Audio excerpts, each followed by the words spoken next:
Hello guys, welcome back to my channel. So আজকে হচ্ছে কাঠমান্ডুতে last দিন, আর আজকে আমাদের দুটো জায়গা আছে ঘোরার জন্য। তো সবার ফার্স্টে আমরা পৌঁছে গেলাম দরবার স্কোয়ার। দরবার স্কোয়ার হচ্ছে সবথেকে পুরনো একটা দরবার, যেখানে রাজা বসতেন, রাজার দরবার বসতেন। তো এটা হচ্ছে টিকিট কাউন্টার, এখানে আমরা সবাই মিলে টিকিট কাটলাম। তারপরে ইনি যাকে তোমরা দেখছো, ইনি হচ্ছেন আমাদের গাইড। ইনি আমাদেরকে পুরো ট্রিপটাতে মানে বেসিক্যালি দরবার স্কোয়ারের ট্রিপটার হিস্ট্রি সম্পর্কে জানাতে সাহায্য করেছেন। উনি অসম্ভব সুন্দর ভাবে কথা বলেন, তো ওনার ভয়েসে তোমরা এরপরে বেশি শুনতে পারবে।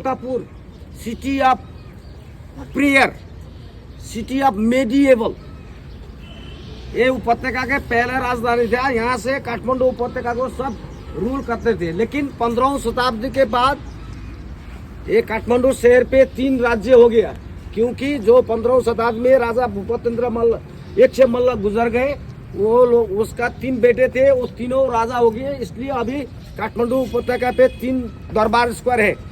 दरबार स्क्वायर यानी कि राजा रहने के जगह, जहाँ पर बहुत सारे मठ मंदिर होते थे, क्योंकि Nepal was a continent of Hindus country, but after 2001 it has been gone a secular. So when we reach the heart of Bhaktapur Darbar Square, there we can see plenty of temples, but in 3 architectures: Sikara, pagoda and stupa. Pagoda, which will be the typical architectures of Nepal. Sikara is like as a pyramid, like as a mountain view, where you can see lots of temple like that in South India. Or would you have stupas like a Buddha? Especially Nepal was continents of Hindus country. To remember the deities of Hindus, just 2 names, Shiva and Parvati, but they do have a lot of reincarnations. For that, Shiva has 3 faces: Brahma, Vishnu, Maheshwar, who do give a birth, who do give a protect, who do kill. This ecosystem. From those deities, there are lots of reincarnation of god and goddesses. Just in the whole of Kathmandu Valley, we do have millions of temples. They are uncountable in Nepal. And there are so many sports. When we reach the heart of Bhakta, এখানে প্রবেশ করার entry fee Indian মানিতে 94 rupees আর নেপালি মানিতে 150 rupees. এখানে ঢোকার আগেই আর্কিটেকচারগুলো এত সুন্দর, যেটা অতুলনীয়। প্রত্যেকটা জায়গায় মাটি আর টেরাকোটার কাজ। এই মন্দিরটাও খুবই সুন্দর। তো এবার আমাদের জার্নি স্টার্ট হবে দরবার স্কোয়ারে ঢোকার। এটা হচ্ছে দরবার স্কোয়ারের এন্ট্রি। 6.88 स्क्वायर किलोमीटर एरिया है। वो अष्टमात्रिकाओं ने प्रोटेक्ट करके रखा हुआ है। उसके एग्जाम्पल के लिए जो आपको पीछे वाला एक पेड़ के नीचे जो लोग दर्शन कर रहे हैं, वो माता इंद्रायणी जी का है। She was the God of raining. जो अष्टमात्रिकाओं ने पूरा शहर को घेर करके रखा हुआ है। इसका सेंटर पॉइंट में, जहाँ पर माता तुलाजा भवानी का मंदिर है, जो साल में एक बार होता है दशहरा पे, जो अभी फेस्टिवल फिनिश्ड हुआ है। लेकिन हम लोग वो एरिया में जा करके देख सकते हैं। हिंदू लोगों के लिए वो गेट ओपन होता है, लेकिन अभी मूर्ति दिखाई नहीं देगा। लेकिन वो मंदिर में जो भी चुनाल बनता है, लकड़ियों का काम बनता है, वो एक नेचुरल हाथ से बना हुआ है। वो भी अभी भी लाइव ओपन म्यूजियम जैसा लगता है भक्तपुर से। जैसे उतार के लिए वो इधर एक फैब्रिक टैप, जो भी लोग मंदिर में दर्शन करने के लिए जाते थे, पहला सुबह हो करके जैसा पानी साफ करके वो पानी चढ़ाने के लिए ये टैप यूज करते थे। अभी तो ये आई है, जो सप्लाई लाइन जो पानी का था वो अभी टूट गए जो अर्थक्वेक से।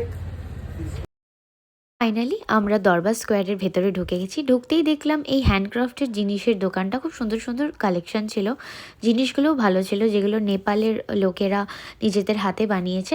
একটা কথা টিপ তোমাদের সাথে শেয়ার করি, যেটা হচ্ছে তোমরা যদি দরবার স্কোয়ার যাও, অবশ্যই যাবে দরবার স্কোয়ারে, কারণ ওখানে দেখার জন্য অনেক কিছু আছে।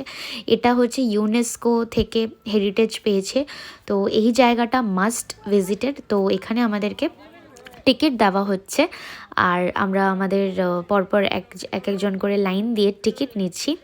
এখানে কিন্তু দেখার অনেকগুলো স্পট আছে, মানে অসম্ভব সুন্দর আর্কিটেকচার প্লাস অসম্ভব সুন্দর এক্সটিরিয়র, যেটা হয়তো এখনকার দিনে এই ধরনের কাজ সত্যি দেখতে পাওয়া যায় না। আমাদের এই ধরনের হেরিটেজ কাজ সংরক্ষণ করা উচিত, দেখা উচিত। তাই এই জায়গাটা ভক্তপুর, আর ভক্তপুর ঘুরতে না অনেকটা সময় লাগে। আমাদের মোস্টলি 2 ঘন্টা থেকে 1.5 ঘন্টা লেগেছিল, কারণ অনেক বড় স্পট। चुके हैं जहाँ पर बहुत सारे मठ मंदिर है जो लोगों पिलग्रिम्स के हिसाब से दर्शन के लिए जाते थे। जैसे मेरे बगल में एक मंदिर दिखाई दे रहा है आपके साथ में, देखने के लिए ये शिवा मंदिर जैसा लगता है, शिवलिंग जैसा, लेकिन ये शिवा मंदिर नहीं, ये रामेश्वरम जी का मंदिर है, जहाँ पर ये एरिया को कहते हैं 4 धाम, Badri, Kedar, Dwarikanath and Rameswaram. We do have like those kind of temples where the people they will go as a pilgrims in ancient time, because of the people they can't go one part to other parts to visit as a philosophical way, as a religious way. That's why the kings need to keep all the temples where the people they will go as a pilgrims. Also in ancient time we didn't have like those kind of vehicles where the people they will go so far from here. As example, nowadays all those Char Dham they are kept in different part in India.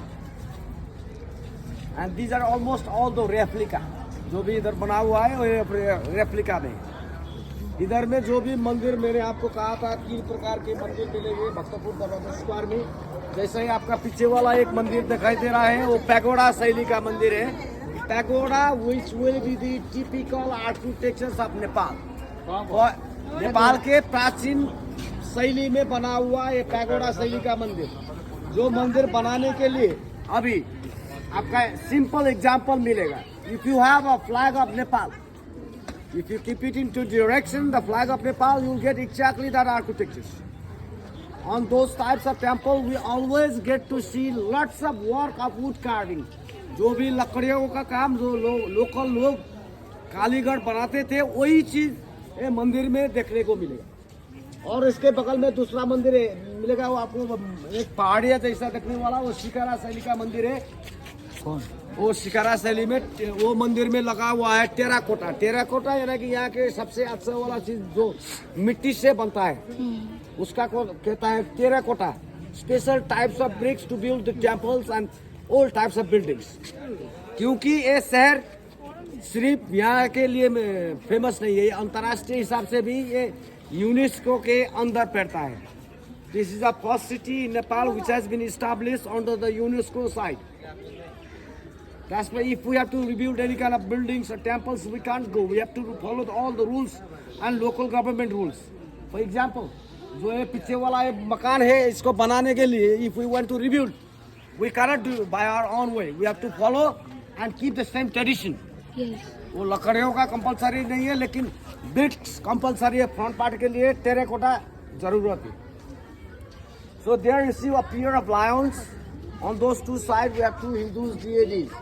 दोनों जगह में 2 मूर्तियां लगा हुआ है। Left side में लगा हुआ है माता उग्र चंडी दुर्गा का मूर्ति और भैरवनाथ जी का। One of the master pieces of stone carving sculptures from 14th century। 14th century।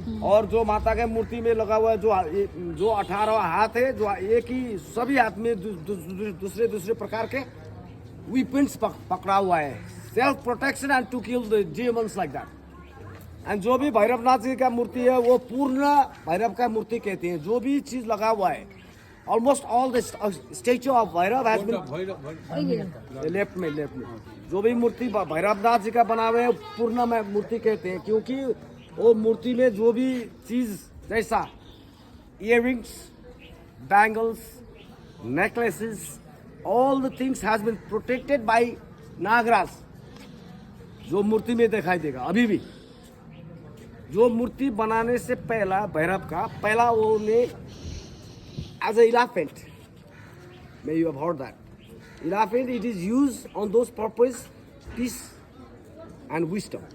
First of all he carved the view of elephant. Afterwards almost the bigger parts of the idol has been created there. Still when you go to see the idol of Bhairav you may can find elephant there. Please try and find it. পুরো ভিডিওটাকে skip না করে তোমরা দেখো। এটা কিন্তু দেখার মতো অসাধারণ একটা জিনিস, যেখানে হচ্ছে স্টোনের ওপর এরকমভাবে ওয়ার্ক করা হয়েছে। এখনকার দিনে এরকমভাবে ওয়ার্ক দেখতে পাওয়া যায় না, কারণ এই কাজটা করতে গেলে অনেক বেশি দক্ষতা লাগে। ভীষণ সুন্দর কাজ, জাস্ট অসাধারণ। আর সবথেকে সুন্দর ব্যাপার হচ্ছে এগুলো অনেক দিনের পুরনো। তোমরা যদি নেপাল ব্লগ পার্ট 1, 2, 3, 4 না দেখে থাকো, চটপট গিয়ে আগের ব্লগগুলো And the দেখে আসো। Bhairav and Kali has always a big ball on their hand. When we do sacrifice the animal, it remains that all the blood goes on this ball. When they feel thirsty, they can use as a water. Because of we human are so clever. By the name of God, we'll do sacrifice some idols, some animals. As our benefit, we'll use to have a lunch, dinner, as a blessing. प्रसादी के रूप में use करते हैं। ये पूर्णा भैरव है, जैसे ये देखिए, ये जो भी नागराज लगा हुआ है, खाली चामुंडा उधर का वाला। ये भैरवनाथ पार्वती का एंग्री वर्जन। बहुत सारे रीइंकार्नेशन फॉर्म होता है, उसमें से काली और शिव का बहुत सारे शिव और पार्वती का एंग्री वर्जन में पड़ता है। मास्टरपीसेस स्टोन कार्विंग में। अभी जो ये स्टोन में बना हुआ है, ब्लैक स्टोन पे, लेकिन ये अभी जो भी आर्टिस्ट होता है वो लोग ऐसा बना नहीं सकते। If it is in would they can do it nowadays. The person who live around here कला Newari they are the traditional caste of Kathmandu Valley. Mostly they are the farmers, and the people they always used to keep a traditional dresses. If I saw somewhere else the people they use a dress, I'll let you show you about that. ভক্তপুরটা অনেক বড় area, ওখানে অনেক কিছু দেখার জায়গা আছে, অনেকগুলো heritage places আছে, অনেকগুলো হেরিটেজ মন্দির আছে।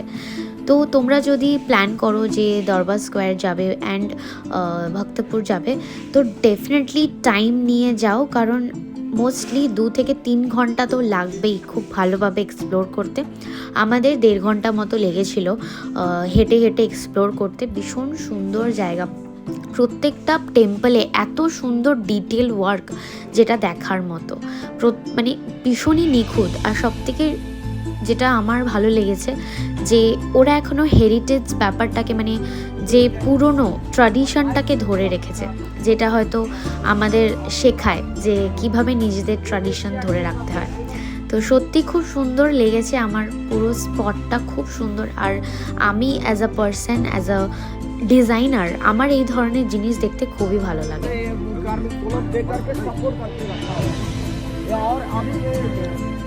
তোমরা গেলে এরকম একটা ম্যাপ নিয়ে নিও, তোমাদের দেখতে সুবিধা হবে, প্রত্যেকটা স্পট এক্সপ্লোর করতে সুবিধা হবে যদি তোমরা গাইড নাও। অনেকগুলো হেরিটেজ টেম্পলগুলোতে এখনও স্টিল নাও কাজ চলছে, কারণ যখন ওই ভূমিকম্প হয়েছিল অনেক হেরিটেজ নষ্ট হয়ে গেছে। তো এটা হচ্ছে মানে সোনার গেট। এখানে সত্যি আরও ডিটেল ওয়ার্ক, মানে যত ভেতরে গেছি তত যেন আরও সুন্দর সুন্দর কাজ মানে দেখতে পেয়েছি।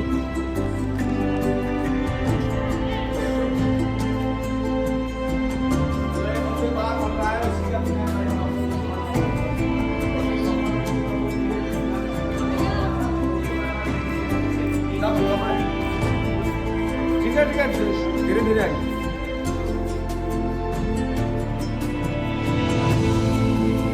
সো এটা হচ্ছে রাজার মেন ঢোকার এন্ট্রেন্স। এটাই হচ্ছে, এখানেই রাজা থাকতেন। এটা হচ্ছে রাজার বাংলো বলতে পারো তোমরা, যাই হোক। তো এখানে না প্রত্যেক কটা দরজার সাইজ ভীষণ ছোট। এটা করারও একটা কারণ আছে, তোমরা পরের যে ভিডিওটা আছে ওটাতে জানতে পারবে যে এক্স্যাক্টলি এটা কেন। আর ভীষণ মানে অসম্ভব সুন্দর একটা দরজার মধ্যে যে এত সুন্দর কাজ মানে করা যায় না। আর এগুলো অনেক পুরনো, এখনও স্টিল নাও ওগুলো ইনট্যাক্ট আছে, যেটা সত্যি দেখার মতো। আর এখানে এন্ট্রেন্সে এরকম দুটো মূর্তি লাগানো আছে, এটা হচ্ছে এন্ট্রেন্স ডোর। তোমরা দেখতেই পাচ্ছ যে কি সুন্দর কাজ করা। Suddenly, after 30 minutes, 20 minutes, still more than a week ago, when you go inside the temple, you can feel it, all the bad smiling is still coming. And it was the main entrance to the king. राजा इधर से अंदर जाते थे, इसलिए door का size देखिए। ये छोटा वाला डोर इसलिए बनाते थे एंशिएंट समय में प्रोटेक्शन के लिए, क्योंकि जो भी आदमी अंदर जाने के इरादा रखता है वो दौड़ कर जा नहीं सकता है, माथा बताना पड़ेगा। वो अंदर भी बहुत डार्कनेस होता है, there are no lights when you want to cross the way. और ये जो पीछे वाला जो लगा हुआ है ना, ये खिड़कियां, ये देखिए, ये प्रोटेक्शन के लिए लगा है। वो लोग हमको देख सकते हैं लेकिन यहाँ से कुछ नहीं दिखाई देगा, इसलिए ভেন্টিলেশনের জন্য ওরা ছোট ছোট জায়গা ইউজ করেছে। এরপরেও একটা স্পট ছিল কিন্তু ওখানে ক্যামেরা অ্যালাউ নেই, তাই আর আমরা ক্যামেরা ইউজ করতে পারিনি। এটা হচ্ছে রাজার স্নানের জায়গা, এখানে রাজা স্নান করতে আসতেন। এটা হচ্ছে ওনার প্রাইভেট বাথ এরিয়া, যেটাও ভীষণ সুন্দর।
Buddha over the corner, the Dipankara Buddha, and if you just go there, you can see one yellow Turan.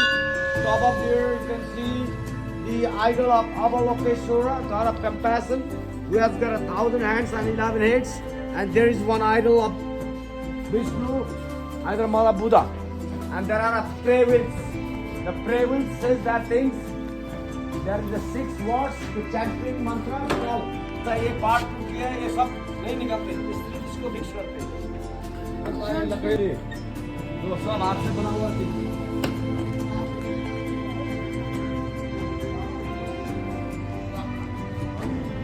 এখানেও ব্যাগ আছে।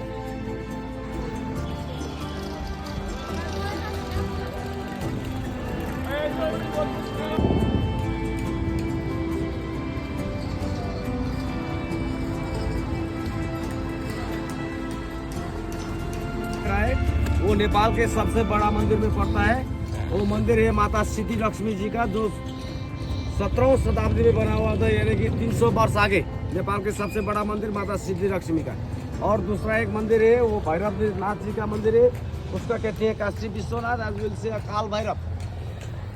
और इधर एक साल में एक बार वो भैरवनाथ जी का मूर्ति बाहर निकाल के इधर एक रथ यात्रा होता है, उसका कहते हैं Biscuit Jatra Festival. On the occasion of that, they will take out the chariot, make this huge chariot of wood carving, keep the idol over the chariot, move it 7 days, which will be the biggest festival of Bhaktapur. If you can give me your brochure, I will show you how it looks. Thank you, please. It looks like this. Like that same temple before, when that temple was built by a single 7th floor, but after the earthquake in 1978, after that has been established in a 3rd floor. But when they make the chariot, all the parts of chariot, if you just go over the corner, you see one yellow terrace, big tree, wooden stuff there. That is the part of chariot.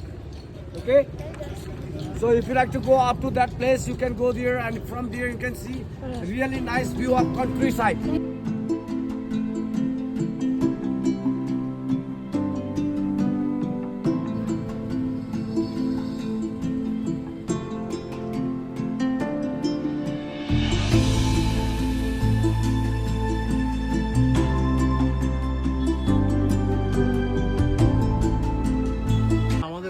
এখন আমরা দেখতে যাচ্ছি নেপালের যে জায়গাটা artistic জায়গা, যেটা হচ্ছে নেপালে ভক্তপুরে সব থেকে সুন্দর যে জায়গাটা আমার লেগেছে, এখানে হচ্ছে মাটির জিনিস তৈরি হয়, মাটির ক্লে পট তৈরি হয়, সাথে ড্রয়িং, পেন্টিং অনেক কিছু এখানে তৈরি হয়।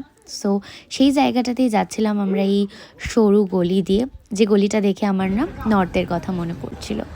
তো এই হচ্ছে চলে এসছে মাটির, এখানে এসে মনে হচ্ছে না যে আমরা একটা অন্য জায়গায় চলে এসেছি। এই জায়গাটা ভীষণ সুন্দর, এখানে মাটির জিনিস তৈরি হচ্ছিল। আর আমার অনেক কিছু পছন্দ হয়েছিল, বাট যা দাম জিজ্ঞাসা করলাম, যা দাম বললো সেটা নেওয়ার মতো নয়। আর ওখানের মানিতে তো অনেক বেশি দাম বলছিল। তো যাই হোক, দেখতে খুবই ভালো লাগছিল যেরকমভাবে মাটির জিনিস তৈরি হচ্ছে। তো এই জায়গাটা আমার ভীষণ সুন্দর লেগেছে। এবার আমরা যাচ্ছি নেপালের ন্যাশনাল আর্ট স্কুল যেখানে আছে সেখানে আর্ট এখনও ট্র্যাডিশনাল ওয়েতে আর্ট প্র্যাকটিস হয়।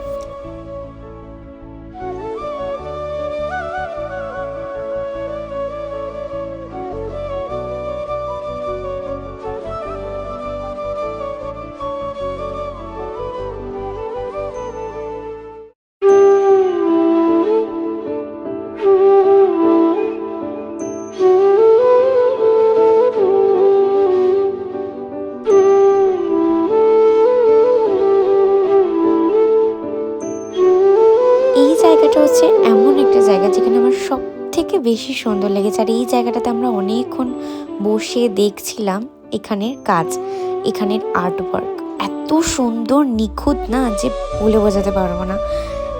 কত ধৈর্য ধরে ওখানে যে আর্টিস্টরা ছিল তারা বসে বসে এই পেন্টিংগুলো করছিল। ভীষণ সূক্ষ্ম কাজ, মানে জাস্ট হাতের কাজের কোনো তুলনা হবে না। তোমরা দেখতেই পাচ্ছ, কিছুটা অংশ আমি তোমাদেরকে দেখাচ্ছি এখানে। এই মুহূর্তটা আমার কাছে সব থেকে সুন্দর ছিল, কারণ আমি আর্ট খুব পছন্দ করি, তাই এগুলো দেখতে আমার খুবই ভালো লাগে। তো ফাইনালি আমাদের দেখা হয়ে গেছে ভক্তপুর। এবার আমরা বেরিয়ে পড়ছি ভক্তপুর থেকে।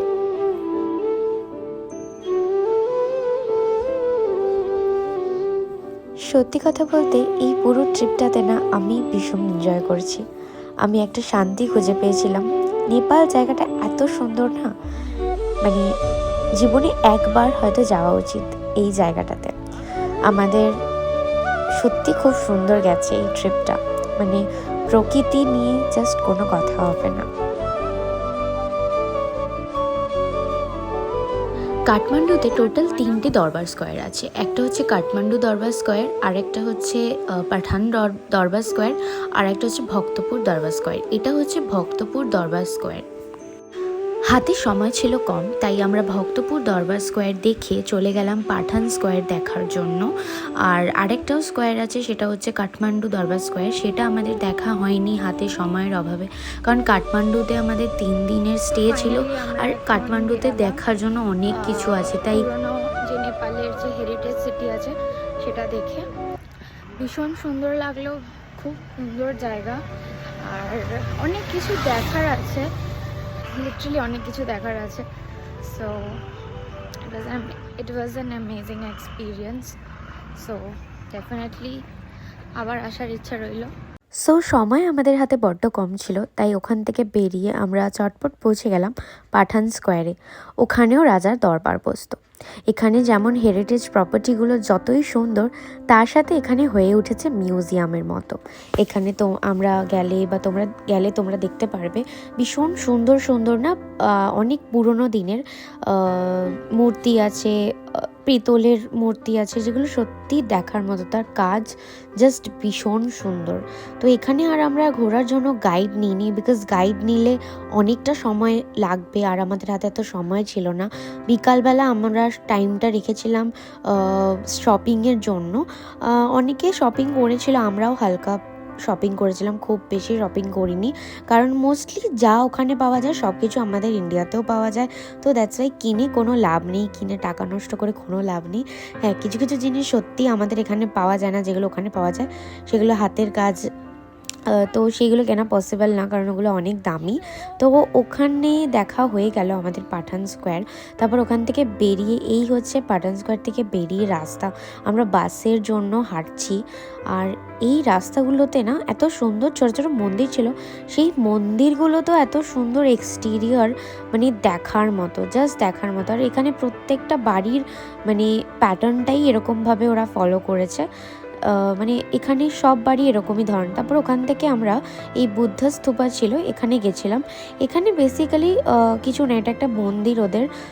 এখানে আমরা একটা ওয়াক নিলাম, সবাই এখানে হাঁটছিল।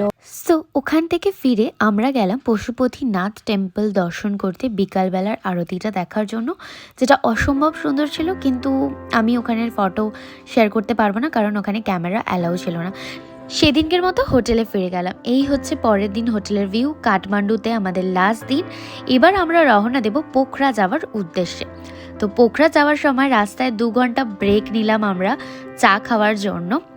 আমরা একটু রেস্ট নিয়ে, চা ব্রেক তো বানতে হয়, উইদাউট চা আমার মনে হয় না কোনো বাঙালি পাহাড়ের ট্রিপ অ্যাটলিস্ট কমপ্লিট করতে পারবে। চা খাওয়ার পরে তারপর আমরা রওনা দিলাম মনস্কামনা দেবী টেম্পল যাওয়ার উদ্দেশ্যে। আশা করি তোমাদের আমার ব্লগটা ভালো লেগেছে। এর পরের পার্টে আমি শেয়ার করব মনস্কামনা দেবী টেম্পল আর পোখরার view. So don't forget to follow my channel if you like my content. আর আমার Instagram ID place of awesomeness follow করতে ভুলো না।